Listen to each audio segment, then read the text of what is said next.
भगवान शिव और पार्वती माता का विवाह की कहानी बहुत ही अद्भुत और प्रेम की एक मिसाल है। इसे सुनने से सभी का जीवन सुखमय हो जाता है। चलो, कहानी की शुरुआत करते हैं। देवताओं के लोक में एक महान यज्ञ का आयोजन हुआ था।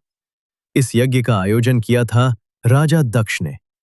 उन्होंने सभी देवताओं को निमंत्रण दिया, लेकिन जानबूझकर अपनी पुत्री सती और उनके पति भगवान शिव को आमंत्रित नहीं किया।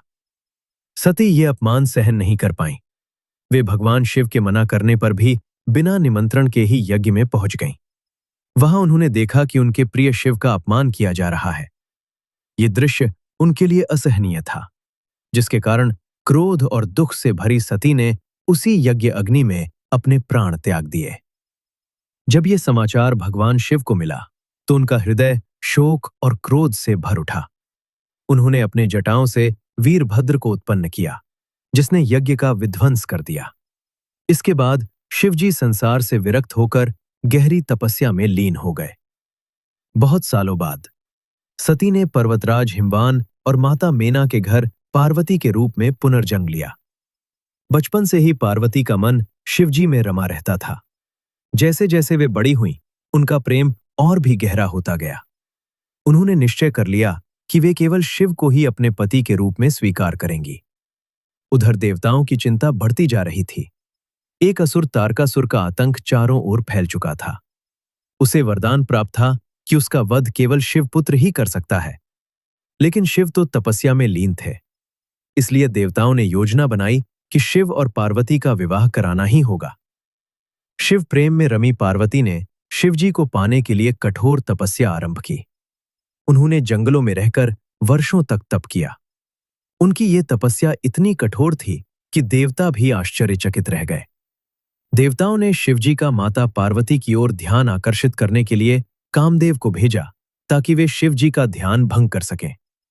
कामदेव ने अपना पुष्प बाण चलाया, और जैसे ही शिवजी का ध्यान टूटा, वे क्रोधित हो उठे। उन्होंने अपनी तीसरी आंख खोल दी और उस अग्नि में कामदेव भस्म हो गए। किंतु पुष्प बाण चलने पर शिवजी में प्रेम रस आ चुका था, जिससे उनका ध्यान माता पार्वती की ओर गया।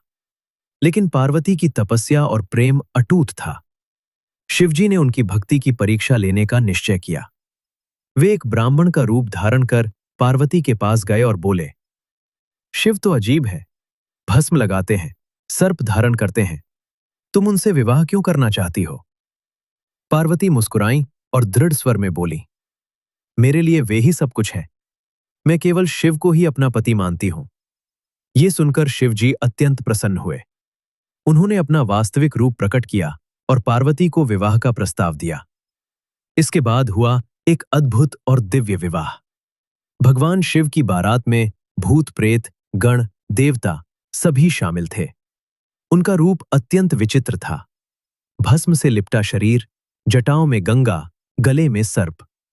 जब पार्वती की माता ने ये रूप देखा तो वे घबरा गईं। तब नारायण के कहने पर शिवजी ने सुंदर रूप धारण किया और सभी को आश्वस्त किया। अंततः भगवान शिव और माता पार्वती का विवाह हिमालय में बड़े ही धूमधाम से संपन्न हुआ।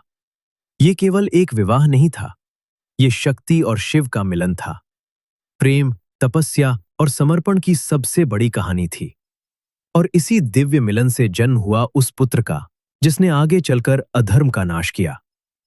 यही है शिव और पार्वती के विवाह की अमर कथा, जो हमें सिखाती है कि सच्चा प्रेम और विश्वास हर कठिनाई को पार कर सकता है। ऐसी ही अद्भुत और भक्ति से भरी कहानियां सुनने के लिए चैनल को सब्सक्राइब करें और हर हर महादेव लिखना ना भूलें।